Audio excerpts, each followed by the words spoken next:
If I was asked what is the most useful application of a hot melt glue gun, I wonder how many of you could guess, including glue gun manufacturers. What is the most useful use for a glue gun over its many uses? And the clue is for woodworkers who work alone. Well, here it is. The Hotmelt Gluegun serves as a temporary clamping method when using a conventional woodworking glue. Here I'm using my favourite Type 1 glue on this garage roof rafter repair, where I've had to cut away the rotten bits and replace them with new wood.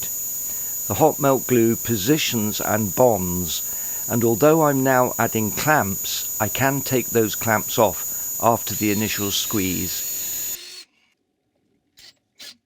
There you are, job done. Thanks for watching, and please comment and subscribe.